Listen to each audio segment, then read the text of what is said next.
오늘 주신 하나님의 말씀은 누가복음 8장 1절에서 3절까지의 말씀입니다. 함께 봉독해 보도록 하겠습니다. 그 후에 예수께서 각 성과 마을에 두루 다니시며 하나님의 나라를 선포하시며 그 복음을 전하실세 12 제자가 함께 하였고 또한 악기를 쫓아내심과 병 고침을 받은 어떤 여자들 곧 7 귀신이 나간 자 막달라인이라 하는 마리아와 헤롯의 청지기 구사의 아내 요한나와 수산나와 다른 여러 여자가 함께하여 자기들의 소유로 그들을 섬기더라. 아멘.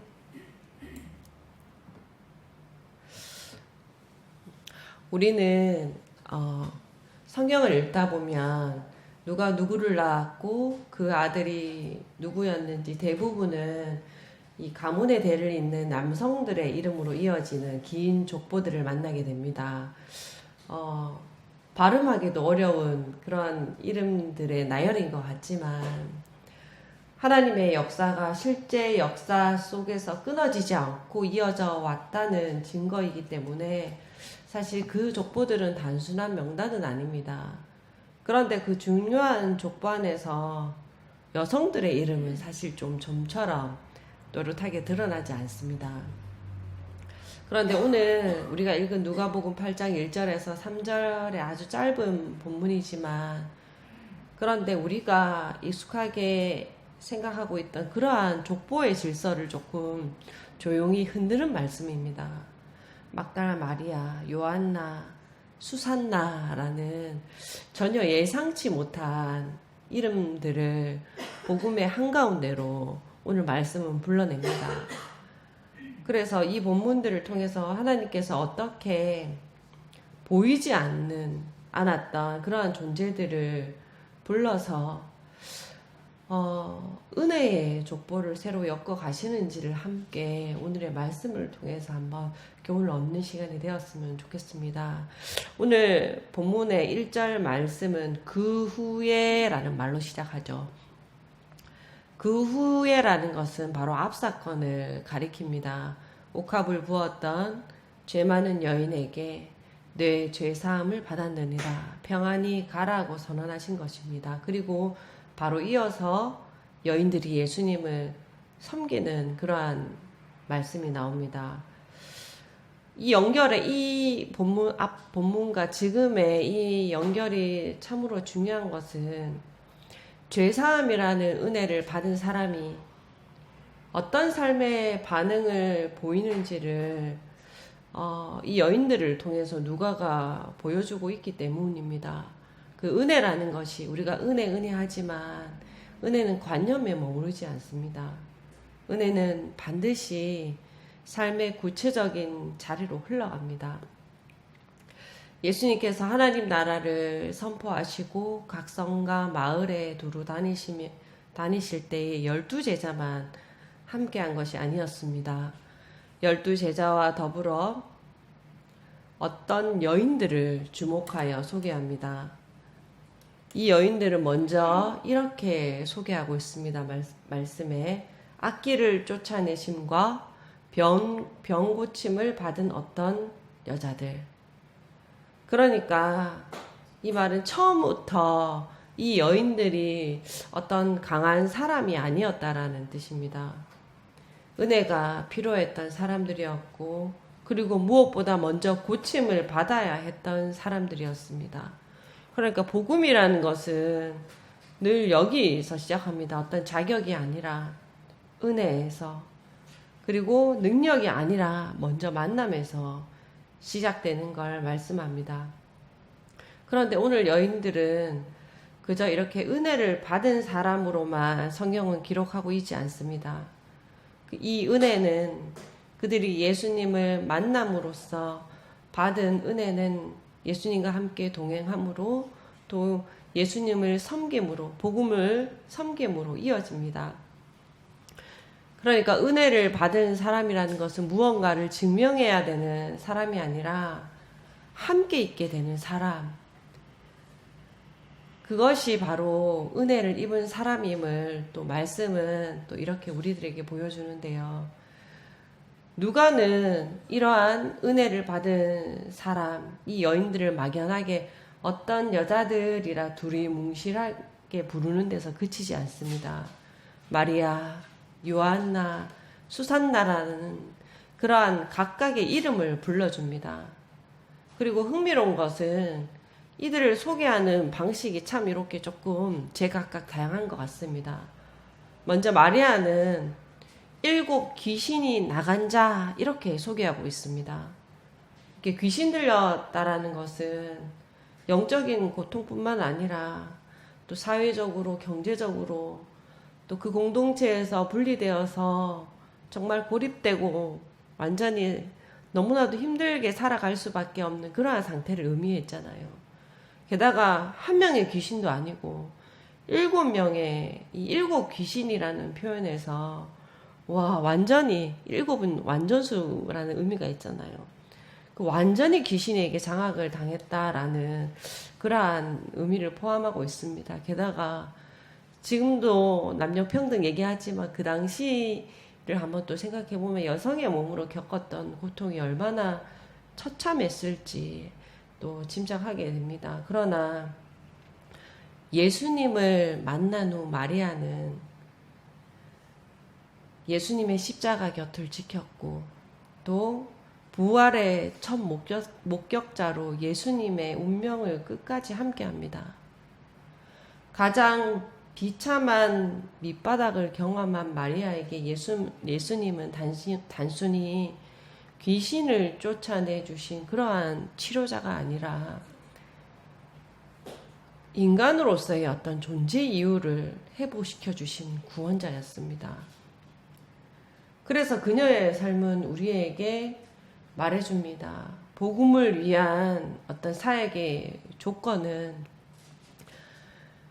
열심히 살아서 깨끗한 어떤 과거가 있어서가 아니라 가장 깊은 수렁에서 건져 올려진 그러한 은혜의 깊이에 있다는 것을 이 또 마리아를 통해서 또 생각하게 됩니다. 그리고 두 번째 요한나가 나오잖아요. 요한나는 오늘 말씀 그대로 보면 헤롯의 청지기 구사의 아내 이렇게 소개됩니다. 그런데 우리는 그냥 되게 뭔가 고위직의 아내처럼 딱 보이잖아요.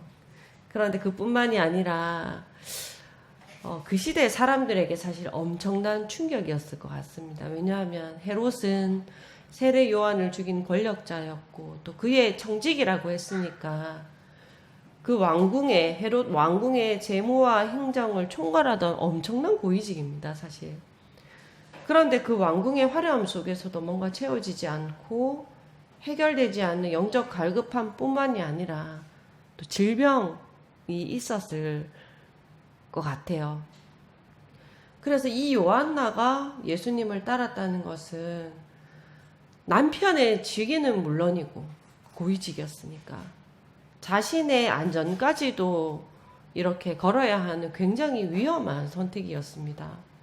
그럼에도 불구하고 누가는 그 이름, 남편의 이름뿐만이 아니라 그의 직업 그리고 그 배경을 숨기지 않았다는 것은 요한나가 여러 어떠한 정황에도 불구하고 용기 있게 공개적으로 나는 예수님을 믿는다 그렇게 지지했음을 의미합니다. 그러니까 권력의 중심에 있던 여인이 복음의 길을 닦는 후원자가 되었다는 것은 굉장히 혁명적인 그러한 이제 존재로 이제 이야기가 되는 인물입니다. 그리고 수산나가 나오죠. 수산나는 사실 아무 설명 없이 그냥 이름만 기록됩니다. 이것은 의미 없는 생략이 아닙니다. 이 수산나라는 이름 어떻게 보면 이름 없는 자들의 대표적인 이름이라 할 수 있을 것 같습니다. 극적인 과거나 화려한 배경이 없어도 오직 예수님을 사랑하는 마음 하나 그리고 은혜에 반응하는 진심만 있다면 누구나 하나님 나라의 주인공이 될 수 있다. 하나님 나라 이 은혜의 족보에 그 이름이 담길 수 있다는 것을 보여줍니다.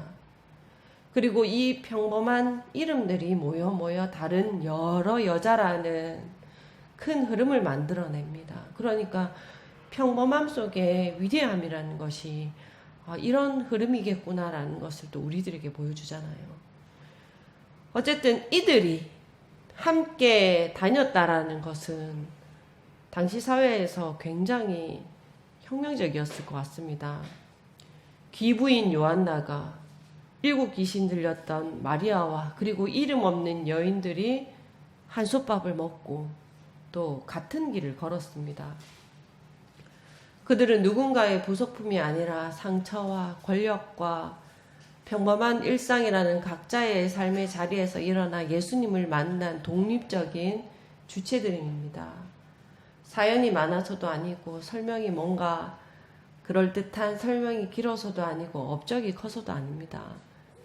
예수님의 은혜를 받고 함께한 시간, 함께한 걸음, 함께한 마음이 그들의 이름을 기록하게 만들었던 것입니다. 그러니까 저는 사실 이 구절이 참 고맙더라고요. 왜냐하면 보이지 않던 존재들을 뭔가 딱 이렇게 끌어서 일부러 기록해 준 것 같아가지고 참 고마운 구절이다 라는 생각을 했었는데, 그런데 이것보다 더 놀랍고 멋있는 말씀이 저는 이것입니다. 자기들의 소유로 그들을 섬기더라. 그러니까 당시 여성이 재산을 독립적으로 소유하고 운영한다는 것은 법적으로 사회적으로 매우 드문 일이었습니다. 물론 그들이 어떤 상속을 받거나 노동을 통해서 독립적인 재산을 행사할 만큼 역량 있는 존재들일 수도 있습니다. 그런데 어쨌든 누가는 이렇게 분명히 기록하고 있습니다. 이게 자기들의 소유로라고 이렇게 기록하고 있잖아요. 그러니까 자기들의 소유라는 표현을 통해서 여인들이 누구의 허락을 받는 대리인이 아니라 자기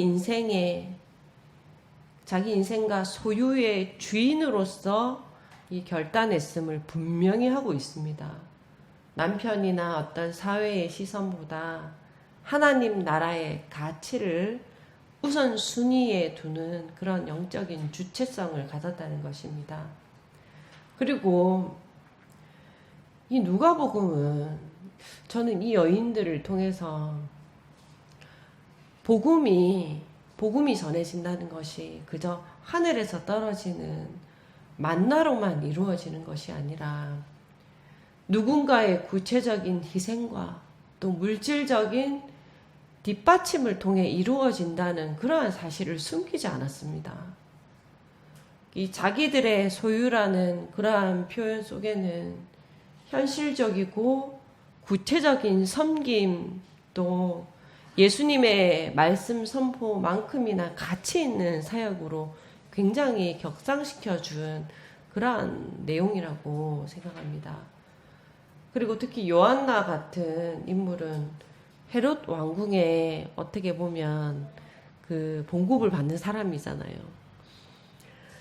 그런데 그러한 자원을 복음의 사역으로 흘려보내서 복음을 위해 사용했다는 점도 참 그러한 흐름도 굉장히 의미심장하게 보여집니다. 그리고 무엇보다 제일 중요한 것은 모든 것이 하나님의 것입니다라는 그 분명한 고백과 함께 이 주님께 받은 은혜에 대한 응답의 표현이 자기들의 소유에 있다는 것입니다. 남는 돈이나 남는 시간이 아니라 치열한 삶이 녹아있는 자기들의 인생 전체가 자기들의 소유로 섬겼다는 고백에 담겨져 있는 것입니다. 또한 주님께 받은 은혜가 이제 나의 삶 전체를 움직이는 동력이 되었다는 그러한 고백으로도 참 받아들여집니다.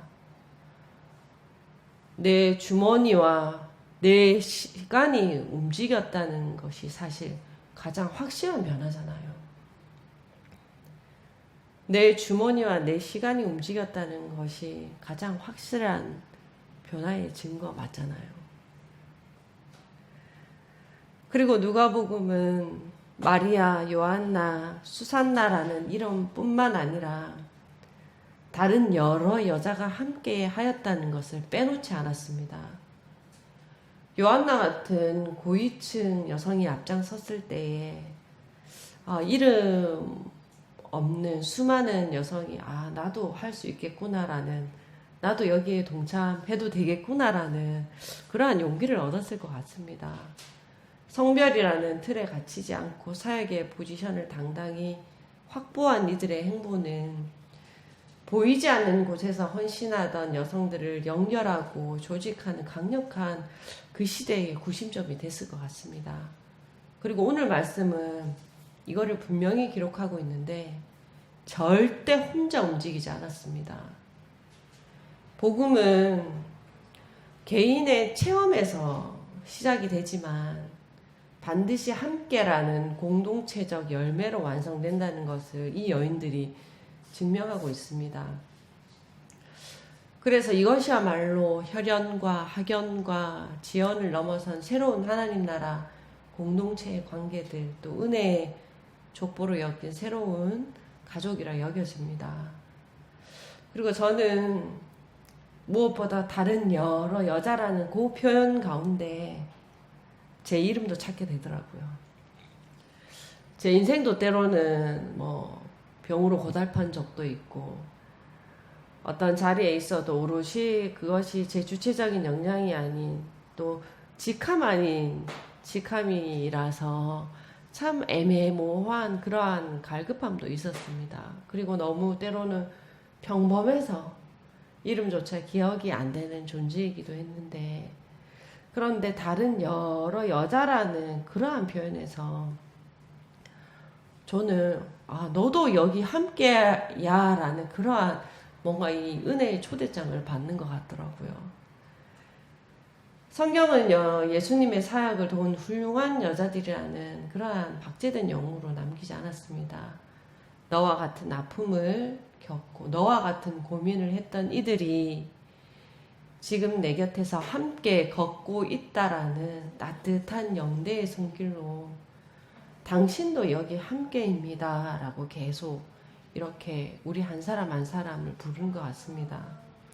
세상은 성과가 있어야 이름을 기억해주고 또 직함이 있어야 대우해주지만 하나님 나라는 나와 함께 길을 걷고 있다는 사실 하나만으로 우리의 이름을 하나님 나라 그 생명책에 새겨 넣어주시는 은혜의 세계, 복음의 세계라는 것입니다.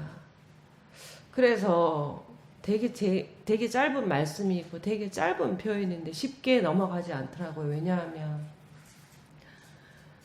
지금까지 신앙생활을 하면서 교회든 또 교회 밖이든 식당에서 같은 신방이든 다양한 만남 가운데 때로는 예배 자리에서 또 보이지 않는 곳곳에서 눈물로 기도로 물질로 또 봉사로 교회를 엮어온 이름 없는 동력자들의 이름과 또 얼굴이 막 계속 생각이 나더라고요. 그리고 우리 또 교회 지처들도 너무너무 생각이 나고, 그래서 여기에 내가 아는 이름 중에 혹여 빠진 사람이 없나 계속해서 누군가 계속 이렇게 챙겨보게 되던 그런 말씀입니다. 우리는 때로는 너무 평범해서 기억되지 않을 것 같고 아무 업적도 남기지 못한 것 같고 그저 조용히 사라질 사람처럼 느낄 때가 있습니다. 그러나 오늘 말씀은 하나님 나라는 그렇게 함께한 사람들의 이름이 지금까지 이렇게 하나님 나라로 보이지 않는 섬김으로 이어져 왔다고 말씀으로 증언해 줍니다. 누가복음은 차마 여기에 다 적지 못한 수많은 이름이 있다는 것을 분명히 기억해 주었고 그들 모두가 공동체를 지탱해 준 아주 중요한 축이었다는 것을 인정해 주었습니다. 그리고 오늘의 말씀은 이 은혜의 족보 속에 우리 한 사람 한 사람의 이름도 엮으면서 위로해 줍니다. 그리고 하나님의 말씀은 우리들에게 그런데 더 큰 이름을 가지라고 요구하지 않아요.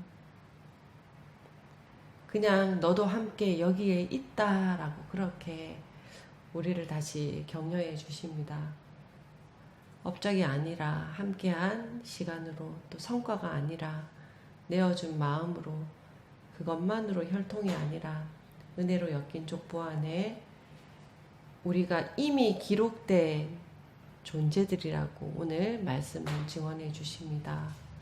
마리아와 요한나와 수산나 또 여러 여자라는 그 이름 사이에서 그런데 우리의 이름을 불러주시는 그 은혜를 우리가 붙잡고 또 오늘도 은혜의 족보를 또 조용히 엮어가시는 믿음의 사람들로 우리가 또다시 한 걸음 한 걸음 나아가기를 소망하며 기도하겠습니다.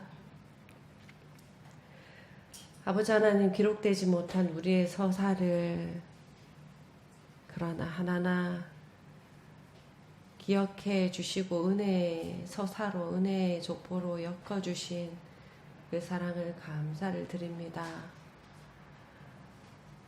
이미 너도 여기 함께라 라고 다시금 불러주시는 그 하나님 나라의 그 흐름에, 그 섬김에, 그 봉사에 다시금 은혜로, 기쁨으로, 감사로 하나님의 것을 내어놓으며 하나님의 나라를 또 함께 갈 수 있도록 하나님의 교회들 또 하나님의 자녀들의 모든 걸음을 주님 돌보아 주옵소서. 예수님의 이름으로 기도드립니다. 아멘.